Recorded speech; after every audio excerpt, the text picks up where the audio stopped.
Welcome back, I'm Tedward, and thanks to Boston Motorsports, part of the McGovern Auto Group in Brighton, Massachusetts, we're driving this 2019 Lamborghini Urus. The Urus. Kind of a strange thing to say, but my goodness, it looks even stranger in the best way possible. You might say this is the ultimate Audi. This is the ultimate expression of the Volkswagen Audi group in this Lamborghini Urus, because it's very similar to an SQ8 as far as its platform, but the way it delivers power, now that is something different. And of course, the style. Look at this crazy green. It reminds me of Dr. M3's Avenger, his wild Ithaca Verde Aventador Roadster. But Lamborghini diehards took a little while to appreciate what this car could really do, because it does not have a V12, it does not have a V10. It has a 4-liter, 641 horsepower V8 with 2 turbos that can be found in a Panamera turbo, a Cayenne turbo, but my goodness, does it sound good. Let's start it up.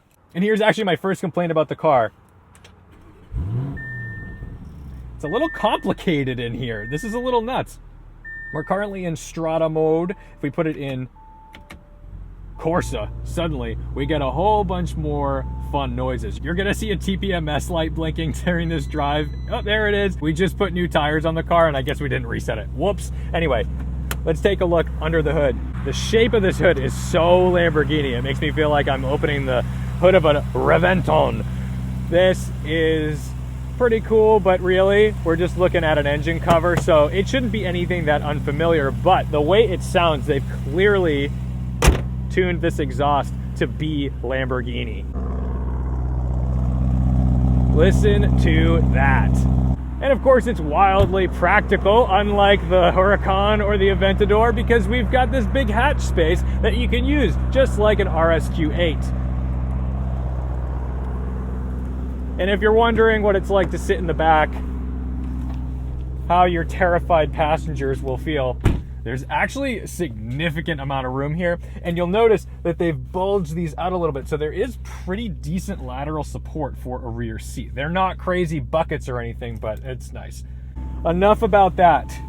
You know what the numbers are. Let's go for a drive and see how it handles. First thing I notice when I get in is that it's a very complex infotainment system. I think if I got used to it, it's great, but this is pretty overwhelming. It took me a second to get used to it, but you know, you pull back, that's reverse, but to get it into first gear, you know, you drive it like you're driving your Aventador. You pull on the paddles, which, by the way, very odd for a Lamborghini, they are steering wheel mounted. It gives you a little hint that Audi had something to do with this car.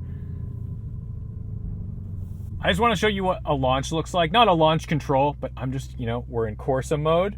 I'm just going to mat it. I'm just going to floor it. We'll see what happens.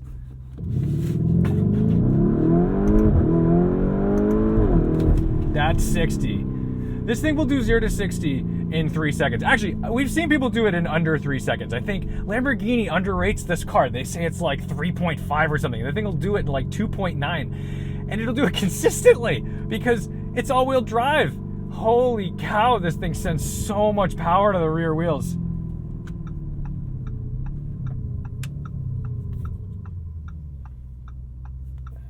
Let's go this way.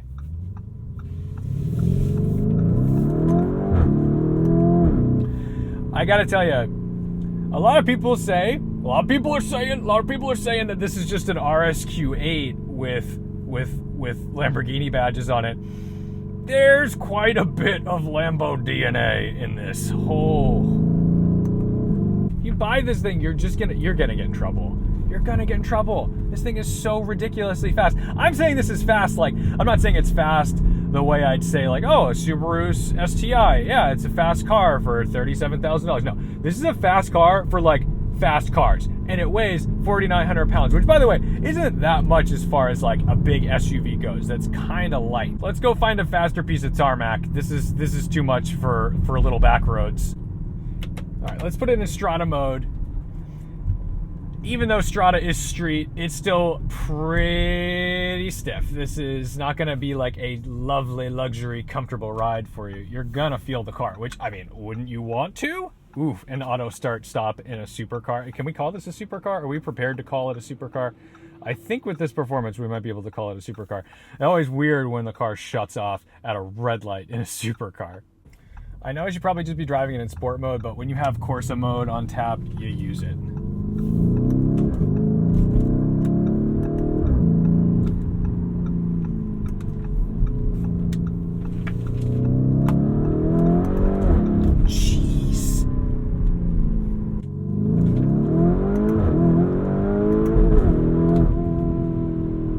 sorry, golfers. I have my own interests. It doesn't involve being quiet. It's fun, too, when you find a car that's enjoyable to hit the rev limiter in. When a rev limiter sounds good, you know you've found something excellent. Well, they're not having a good day, are they? Did they hit a tree? How do you hit a tree?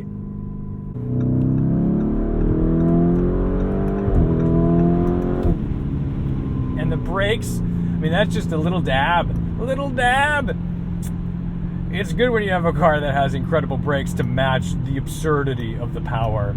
Gotta say, like, everyone's been telling me the car's fast. I mean, why shouldn't it be? Of course it's fast. It's a Lamborghini. But, like, I think I had poo brain in the sense that I thought, well, it's an Audi. It's just an Audi rebadged as a Lamborghini.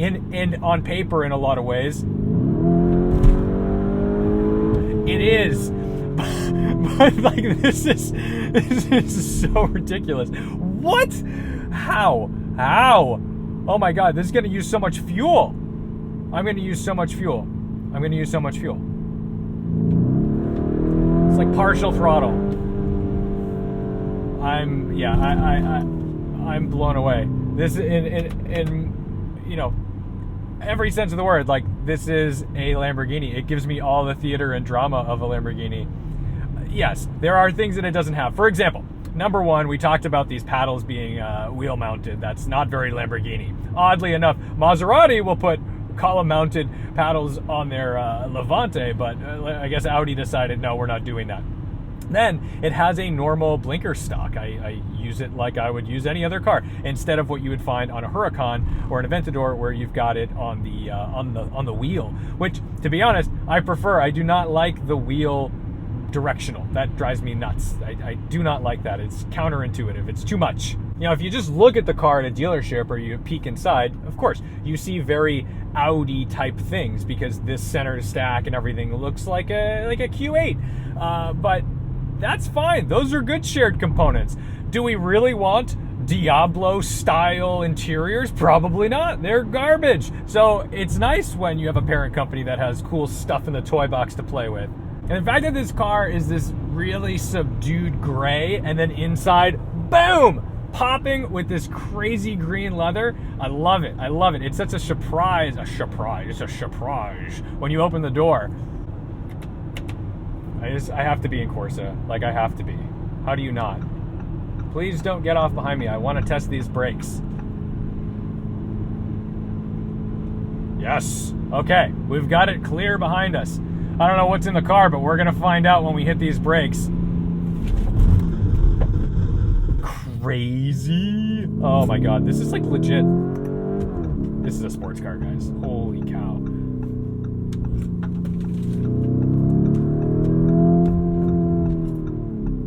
Every time you can be first in line at a red light, you're going to want to be, because you're going to want to do this. You're going to want to get off the line and just send it.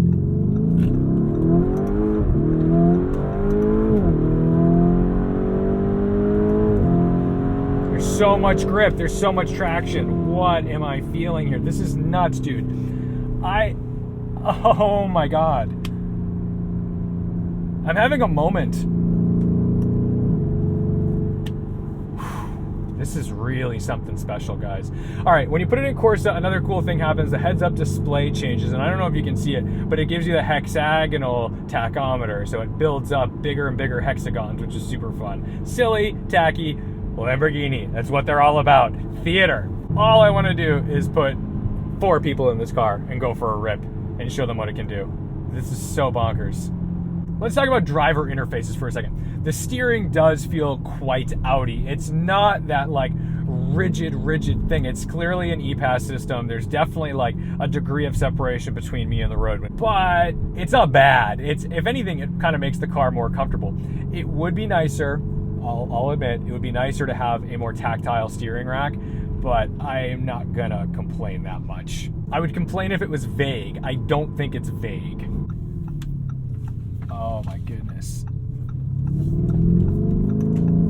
Throttle response is so quick. There is lag, there is turbo lag, so when you are in it in a high gear, you're gonna wait. You're gonna wait for that power to come on. But the lightning quick gearbox solves most of that issue. So it's rare that you'd be in the wrong gear, and it's fairly idiot-proof because it'll put you in the right gear really quick.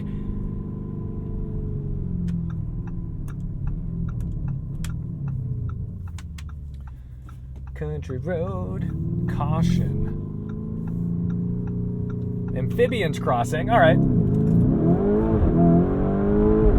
You see how it put me into first there? I went to the floor and it was like, oh, dude, we can go faster than that. That's a little wild. That's kind of unusual. It's kind of nuts how loud it is. The thing is not subtle. But then again, Lamborghini rarely is. It's insane what they get away with today. You know, you get in a Huracan Evo or you get in an Aventador SVJ. You just can't believe how loud they are. This thing is so fast. That wasn't me downshifting, by the way. That was the car alerting everyone on the planet that I'm in town. Jeez.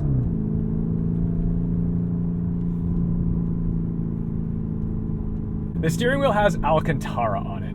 A lesson I learned from Dr. M3 is when you have Alcantara, you wear driving gloves. I failed in that mission today.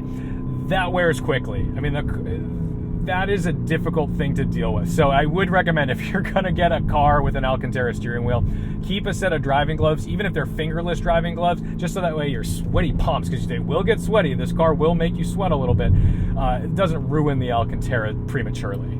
There's no gap you can't fill with this car.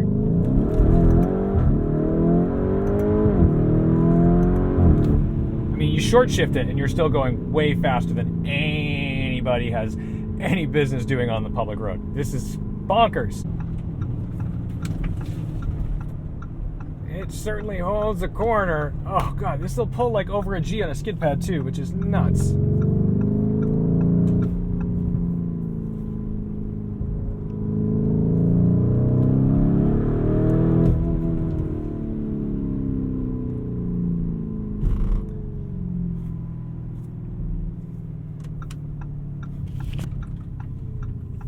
See this turning radius.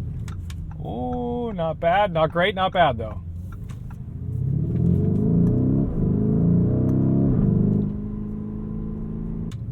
Let's go catch a Prius.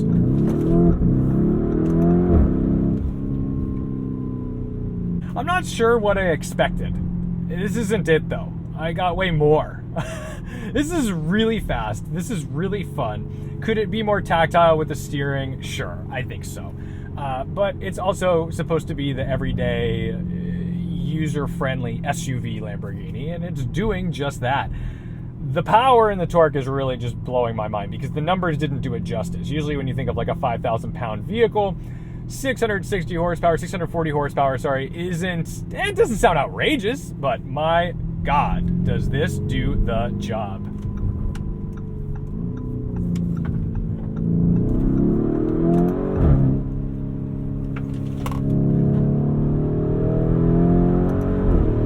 That's just bananas.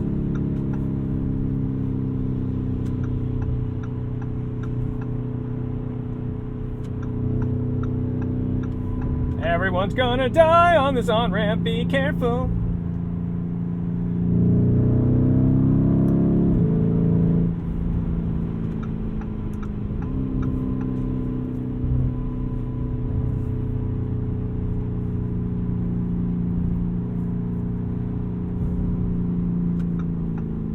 Go ahead, you got this.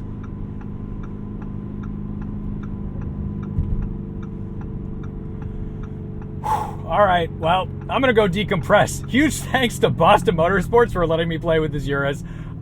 This is nuts. Big thanks to the Patreon supporters for making this content possible. Every dollar, whether it is literally $1 a month or $10 a month, makes a huge difference in whether or not this podcast and channel is viable. Don't forget to respect the drive. I think I'm gonna be stuck in traffic for a while, so I'm gonna have to get used to some of the nice creature comforts and maybe this cool sound system. Ooh, all right. I'll see you in the next one.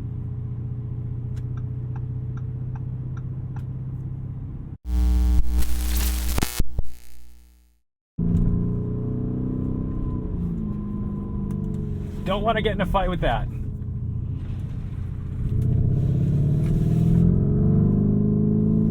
There's so much low end in this car. It's nuts. But you do feel turbo lag.